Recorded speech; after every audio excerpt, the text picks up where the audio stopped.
Friends, கர்த்தராகிய இயேசு கிறிஸ்துவின் நாமத்தினாலே இந்த ஸ்டூடெண்ட் டைம் நிகழ்ச்சிக்கு உங்கள் எல்லாத்தையும் அன்புடன் வரவேற்கிறோம். இந்த நாளில் கூட தேவா நான் எது நாள் விசேஷித்தவன் என்ற பாடலை சேர்ந்து உற்சாகமாய் கைகளை தட்டி பாடுவோமா?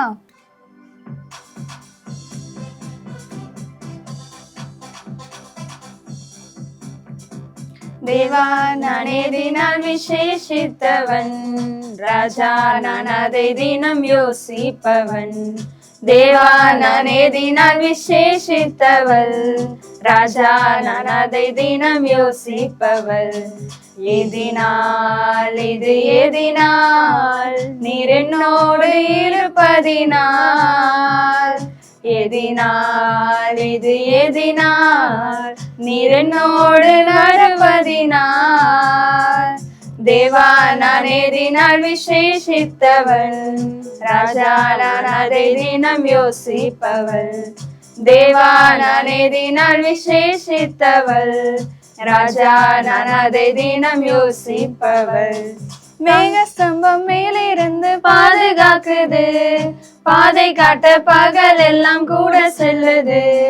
மேக ஸ்தம்பம் மேலிருந்து பாதுகாக்குது, பாதை காட்ட பகல் எல்லாம் கூட செல்லுது.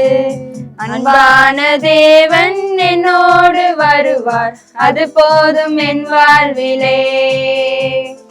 அன்பான தேவன் என்னோடு வருவார், அது போதும் என் வாழ்விலே. தேவா நான் எதினால் விசேஷித்தவள், ராஜா நான் அதை தினம் யோசிப்பவள். தேவா நான் எதினால் விசேஷித்தவள், ராஜா நான் அதை தினம் யோசிப்பவள். எதினால் இது எதினால் நீர் என்னோடு இருப்பதினால், எதினால் இது எதினால் நீர் என்னோடு வருவதினால். தாகம் கொண்ட தேவ ஜனம் வானம் பாக்குது, பால் கொண்ட கண்மலையும் கூட செல்லுது. தாகம் கொண்ட தேவ ஜனம் வானம் பாக்குது, ஆவல் கொண்ட கண்மலையும் கூட செல்லுது. என் ஏக்கமெல்லாம் என் தேவன் தீர்ப்பார், சந்தோஷம் நான் காணுவேன். என் ஏக்கமெல்லாம் என் தேவன் தீர்ப்பார், சந்தோஷம் நான் காணுவேன். தேவா நான் எதினால் விசேஷித்தவள், ராஜா நான் அதை தினம் யோசிப்பவள். தேவா நான் எதினால் விசேஷித்தவள், ராஜா நான் அதை தினம் யோசிப்பவள். எதினால் இது எதினால் நீர் என்னோடு இருப்பதினால், எதினால் இது எதினால் நீர் என்னோடு வருவதினால். இப்பொழுதும் கூட கொஞ்ச நேரம் நம்ம கண்களை மூடி, ஏசப்பா நீங்க இல்லைன்னா நாங்க எதுவுமே இல்லை ஏசப்பான்னு சொல்லி நீங்க இல்லாத நாளெல்லாம் நாளாகுமா என்ற பாடலை பாடுவோமா? நீர் இல்லாத நாளெல்லாம் நாளாகுமா, நீர் இல்லாத வாழ்வெல்லாம் வாழ்வாகுமா. நீர் இல்லாத நாளெல்லாம் நாளாகுமா, நீர் இல்லாத வாழ்வெல்லாம் வாழ்வாகுமா. உயிரின் ஊற்றே நீயாவாய், உண்மையின் வழியே நீயாவாய். உயிரின் ஊற்றே நீயாவாய், உண்மையின் வழியே நீயாவாய். உறவின் பிறப்பே நீயாவாய், உண்மையின் வழியே நீயாவாய். உறவின் பிறப்பே நீயாவாய், உண்மையின் வழியே நீயாவாய். நீர் இல்லாத நாளெல்லாம் நாளாகுமா, நீர் இல்லாத வாழ்வெல்லாம் வாழ்வாகுமா. நீர் இல்லாத நாளெல்லாம் நாளாகுமா, நீர் இல்லாத வாழ்வெல்லாம் வாழ்வாகுமா. ஆமாங்க ஏசப்பா. ஏசப்பா, நாங்க எங்க போனாலும், எங்க வந்தாலும் கர்த்தாவே நீங்க எங்க கூட இருக்கிறதற்காக நன்றி செலுத்துகிறோம் ஆண்டவரே. இந்த ஆராதனையை கூட உம்முடைய கரங்கள்ல ஒப்புக் கொடுத்து ஜெபிக்கிறோம். இயேசுவின் நாமத்தினால் கேட்கிறோம் நல்ல பிதாவே. ஆமென்.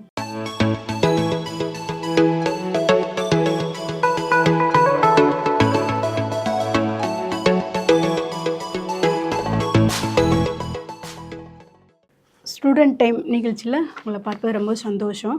இந்த நிகழ்ச்சி உங்களுக்கு ரொம்ப பிரயோஜனமாக இருக்குதுன்னு நாங்கள் நம்புகிறோம் கர்த்தருக்குள்ள.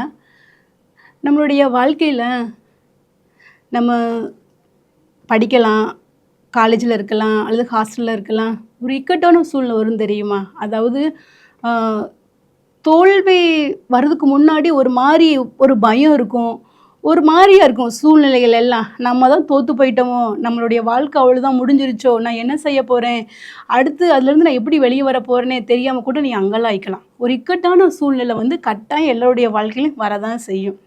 ஒரு உண்மையான சம்பவத்தை நான் சொல்கிறேன். ஒரு 10ஆவது படிக்கிற ஒரு தம்பி லாஸ்ட்டு பப்ளிக் எக்ஸாமில் எல்லா படத்துலையுமே ஃபெயில் ஆகிட்டான். ஃபெயிலான உடனேவும் அவனுடைய ஹெச்எம் அந்த தம்பியை கூப்பிட்டு, தம்பி 10 வருஷமாக நீ எங்கள் ஸ்கூலில் படிச்சிருக்க தம்பி, ஒரு படத்தில் கூட நீ பாஸ் ஆகலை, எல்லா படத்துலையும் ஃபெயில் ஆகிட்டியே, நீ எங்கள் ஸ்கூலில் படிக்கிறதுக்கு லாய்க்கே கிடையாது. நாங்கள் பாடம் நடத்திட்டு இருக்கும்போது நீ என்ன செஞ்ச, காது மூடிக்கிட்டு இருந்தியா அப்படின்னு அவனை வசப்பாடுறாங்க. வசப்பாடி முடித்தோடனே, எங்கள் ஸ்கூலில் படிக்க நீ லாய்க்கே கிடையாது தம்பி, இந்த உன்னைய டிசி நீ வாங்கிட்டு நீ கிளம்பு அப்படின்னு சொல்லிட்டு ஸ்கூலில் விட்டு அனுப்பிட்டாங்க. அந்த தம்பியும் ஸ்கூலில் கொடுத்த சர்டிஃபிகேட்டை கையில் வச்சுக்கிட்டு, நம்மளை என்ன அந்த ஹெச்எம் அப்படி சொன்னாங்க, பாடம் நடத்தும்போது காது மூடிக்கிட்டு இருந்தியா அப்படின்னு கேட்டாங்களே அப்படிங்கிற சத்தம் அவனுக்குள்ள திரும்ப திரும்ப வருது. அவனும் என்ன செஞ்சிட்டான் அப்படின்னா, ஒரு நடந்து போயிட்டு இருக்கிறவன் திடீர்னு 2 கையை வச்சு காதை 2 காதையும் மூடுறனவனே ஒரு மாதிரி என்ன சத்தம் வரும் அப்படின்னா, குய் அப்படின்னு ஒரு சத்தம் வரும். மறுபடியும் மூடி பார்க்குறான், ஒரு சத்தம் ஏதோ அவனுக்குள்ளே கேட்டுக்கிட்டே இருக்குது. இந்த தம்பி இதை பயன்படுத்தி ஒரு இயர் மஃப் அப்படிங்கிற ஒரு கருவியை கண்டுபிடிக்கிறான். கண்டுபிடிச்சோடனேமேவும் அந்த நாட்களில் பெரிய பெரிய ஃபேக்ட்ரியில் வேலை பார்க்குறவங்க, எக்ஸாமுக்கு படிக்கிறவங்க எல்லாருமே அந்த இயர் மஃப்ங்கிற எங்கள் எல்லாருமே பார்த்துருப்பீங்க அப்படின்னா, குளிர்காலத்தில் பயன்படுத்தக்கூடிய காதில் மற்ற ஒரு இது ஒரு பட்ஸ் மாதிரி இருக்கும், இயர் பட்ஸ் அப்படின்னு சொல்லுவாங்க. அதுதான் அந்த தம்பி அதை கண்டுபிடிக்கிறாப்புல. எல்லாருமே இதை வாங்கி யூஸ் பண்ணுறாங்க. யுத்தத்தில் இருக்கிறவங்க, அந்த நாட்களில் போர் நடக்கிற எல்லாருமே இதை வாங்கி யூஸ் பண்ணுறாங்க. அப்படின்னா அந்த பீரங்கி சத்தம் அந்த இயர் மஃப் மாட்டினவங்களை காப்பாற்றுது அப்படிங்கிற ஒரு தகவலை தெரிஞ்ச உடனே இந்த தம்பி அதிகமாக செய்ய ஆரம்பிக்கிறாப்புல.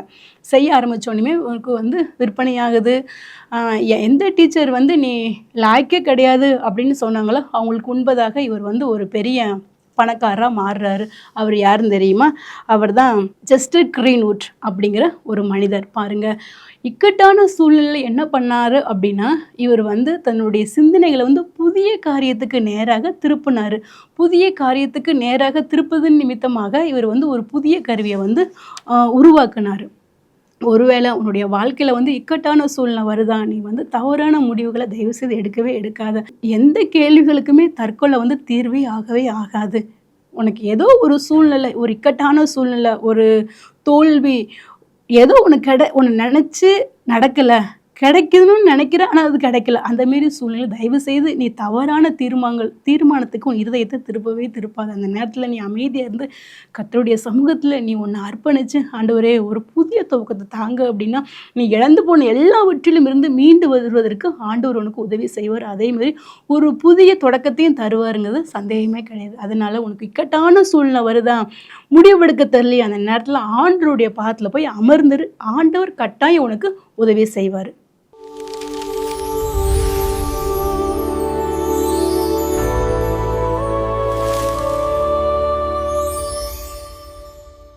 ஆண்டவராகிய இயேசு கிறிஸ்துவின் நாமத்தினாலே ஸ்டூடெண்ட் டைம் என்ற நிகழ்ச்சிக்கு அருமையான மாணவ செல்வங்களே உங்களை அன்போடு வரவேற்கிறோம். ஆண்டவராகிய இயேசு கிறிஸ்துவின் நாமத்தினாலே அன்பின் வாழ்த்துக்கள். இந்த நாளில் பார்த்தீங்கன்னா ஒரு சின்ன கதையோடு உங்களுக்கு நான் ஒரு செய்தி சொல்ல போகிறேன்.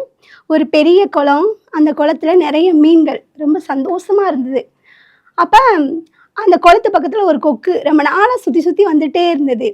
அதுக்கு தினமும் பசி. அப்போ இந்த குளத்தில் நிறைய மீன்கள் ரொம்ப அழகழகாக கொழுன்னு சந்தோஷமாக இருக்கிறத பார்த்தோன்னே இந்த கொக்குக்கு ரொம்ப சந்தோஷம். நம்ம அந்த குளத்துல நம்மளுக்கு தேவையான மீன்கள் இருக்குது, நம்ம எப்படியாவது சாப்பிடணும்னு சொல்லி தினமும் வந்து அந்த குளத்துல வந்து அந்த மீன்களை சாப்பிட ரொம்ப ட்ரை பண்ணும். ஆனால் அந்த ஒரு மீன் கூட அந்த கொக்குக்கு மாட்டவே இல்லை. அப்போ அந்த கொக்குக்கு ரொம்ப கவலையாயிடுச்சு. இவ்வளோ அழகான மீன்கள் இருக்கே, நம்மளுக்கு கிடைக்க மாட்டேக்கே அப்படின்னு சொல்லிட்டு அந்த கொக்கு வந்து ஒரு ஐடியா பண்ணது. எப்படியாவது இதில் இருக்கிற மீன்களை நம்ம சாப்பிடணும், அதுக்கு என்ன செய்யலான்னு சொல்லி பக்காவாக பிளான் போட்டு அதுக்கு ஒரு யோசனை. அப்போ ஒரு நாள் வந்து அந்த குளத்து பக்கத்தில் நின்று பயங்கரமாக ஓன்னு அழுதுச்சு. அப்போ மீன்களுக்கு ஒன்றுமே புரியலை.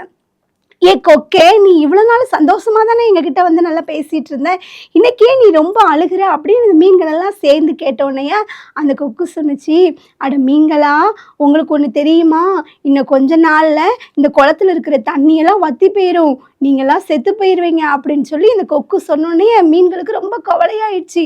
அட கொக்கே, நீ என்ன சொல்கிற, இதுக்கு என்ன வழி அப்படின்னு சொல்லி இந்த மீன்கள் கேட்ட உடனே அந்த கொக்கு சொன்னிச்சு, நீங்கள் கவலைப்படாதீங்க, உங்களுக்கு இதை விட ஒரு பெரிய குளத்தை நான் பார்த்துருக்கேன், அந்த குளத்துல தண்ணி நிறையா இருக்கும், என்றைக்குமே அது வற்றி போகாது, நீங்கள் எல்லாம் என் கூட வந்தீங்கன்னா அந்த குளத்துக்கு நான் உங்களை கூட்டுட்டு போகிறேன் அப்படின்னு சொல்லி சொன்னோடனே அந்த மீன்கள் எல்லாம் அந்த கொக்கை நம்பி அப்படி ஒவ்வொரு மீன்களாக அந்த கொக்கு கூட போக ஆரம்பிச்சிச்சு. வாயில் அழகாக கவிட்டு போய் ஒரு இடத்துல போய் இந்த கொக்கு என்ன செஞ்சிடும், அந்த மீன்களை சாப்பிட்ரும். இப்படியே அந்த குளத்துல இருக்கிற எல்லா மீன்களையும் அந்த கொக்கு என்ன செஞ்சிருச்சு, சாப்பிட்டு ரொம்ப சந்தோஷமாயிட்டு மீன்கள் எல்லாம் என்ன செஞ்சிருச்சு, செத்து போயிடுச்சு.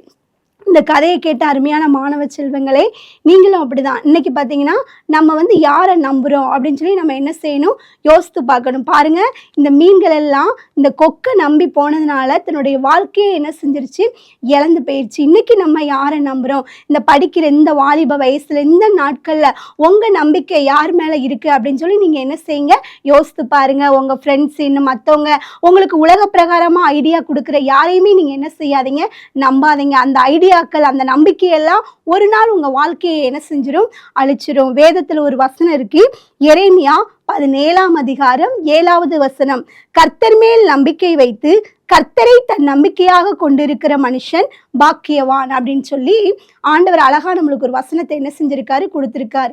அருமையான மாணவ செல்வங்களை, இன்னைக்கு உங்க நம்பிக்கையை நீங்க ஏசப்பா மேல வைங்க, கர்த்தர் உங்களை என்ன செய்வாரு, ஆசீர்வதிப்பாரு. நம்ம வேற யார் மேல நம்பிக்கை வச்சாலும் நம்ம வாழ்க்கை ஒரு நாள் என்ன செய்யாது, முன்னேறாது. நீங்க ஆண்டவர் மேல நம்பிக்கை வைங்க. நான் கூட படிக்கிற நாட்கள்ல பார்த்தீங்கன்னா 10th படிக்கும்போது எனக்கு ஒண்ணுமே புரியாது பார்த்துக்கோங்க. என்ன சப்ஜெக்ட் சொல்லி கொடுத்தாலும் எதுவுமே புரியாது, எல்லாத்துலேயுமே நான் என்ன செஞ்சிருவேன், ஃபெயில் ஆயிடுவேன். ஃப்ரெண்ட்ஸ் எல்லாம் நிறைய சொல்லி தருவாங்க, நிறைய ஆலோசனை கொடுத்தாங்க, அதெல்லாம் நான் கடைப்பிடிச்சு ஒன்றுமே என்ன செய்யலை, எனக்கு மண்டையில் ஏறவே இல்லை. அப்போ எங்கள் ஹெச்எம் வந்து என்ன செஞ்சாங்க, லாஸ்ட்டு கால் டிக்கெட் கொடுக்குற டைமில் இந்த பிள்ளை நல்லாவே படிக்க மாட்டேக்கா, இவளால் நம்ம ஸ்கூல் ரிசல்ட் போயிடும் அப்படின்னு சொல்லிட்டு எனக்கு கால் டிக்கெட் கொடுக்க மாட்டேன் அப்படின்னு சொல்லிட்டாங்க.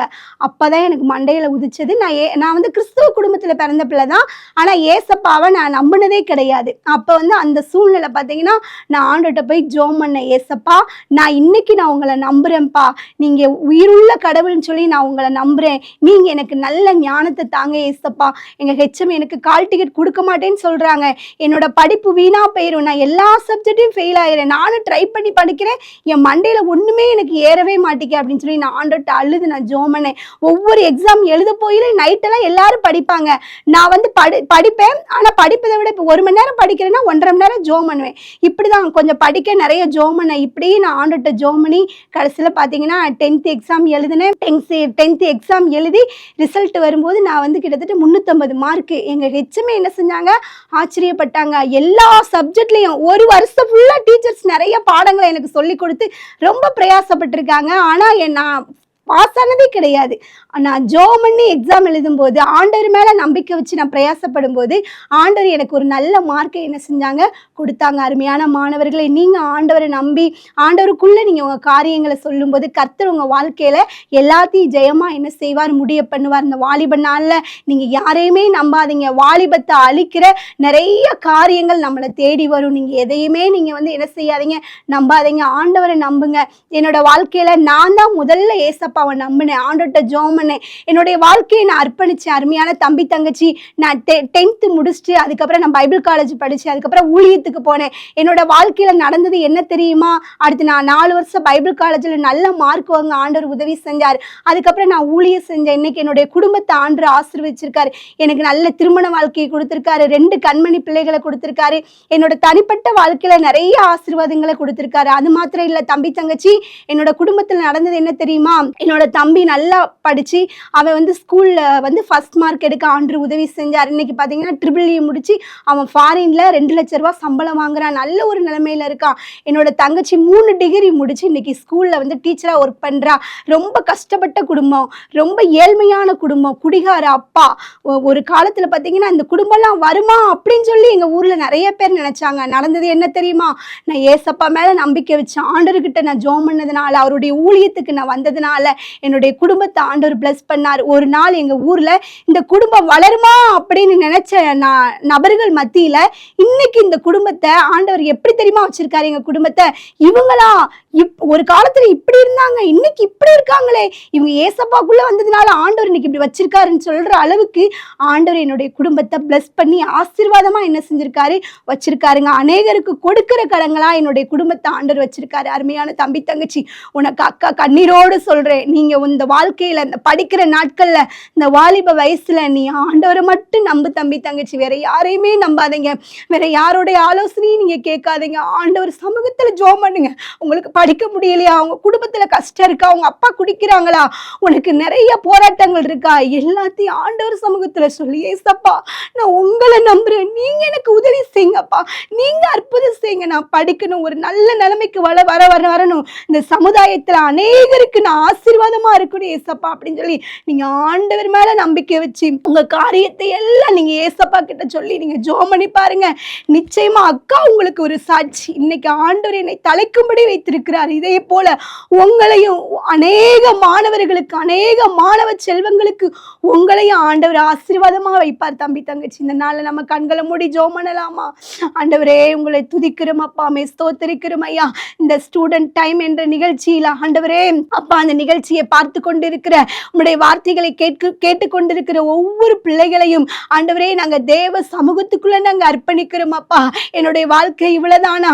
என்னுடைய வாழ்க்கையில முன்னேற்றமா இல்லையே என்று சொல்லி கேள்விக்குறியோடு, கண்ணீரோடு, வேதனையோடு இந்த நிகழ்ச்சியை பார்த்து கொண்டிருக்கிற ஒவ்வொரு தம்பி தங்கச்சிகளையும் உடைய கரங்களுக்குள்ளா நாங்க அர்ப்பணிக்கிறோம் அப்பா. ஆண்டவரே இந்த பிள்ளைங்களை நீங்க ஆசீர்வதிங்கப்பா. அவங்க படிப்பு ஆண்டவரே அப்பா, படிப்புல வெற்றி சிறக்க பண்ணுங்கப்பா. நல்லா படிக்கக்கூடிய ஞானத்தை தாங்கப்பா, கிருபைகளை தாங்கப்பா. ஆண்டவரே இந்த தேசத்துல, இந்த சமுதாயத்துல ஆண்டவரே இந்த மாணவ செல்வங்கள் உயர்ந்த அடைக்கலத்துல வைக்கப்பட, இவர்கள் நிமித்தமாய் அநேக ஜனங்கள் போஷிக்கப்பட கர்த்தர் இவர்களை ஆசீர்வாதமாய் நீர் பயன்படுத்துவீராக என்று கூட ஜெபிக்கிறோம் ஐயா. உம்முடைய வார்த்தையை கேட்டது நிமித்தமாய் ஆண்டவரே இவர்கள் ஆசீர்வதிக்கப்பட, தன்னுடைய வாழ்க்கையில உங்களையே நம்பி தன்னுடைய வாழ்க்கையை அர்ப்பணிக்க இவர்களுக்கு நீங்க கிருபைகளை தருவீராக என்று கூட ஜெபிக்கிறோம் அப்பா. உம்முடைய கிருபையுள்ள கருத்துக்களாய் ஒப்பு கொடுக்கிறோம். இயேசுவின் நாமத்தினால் ஜெபிக்கிறோம் நல்ல பிதாவே, ஆமென்.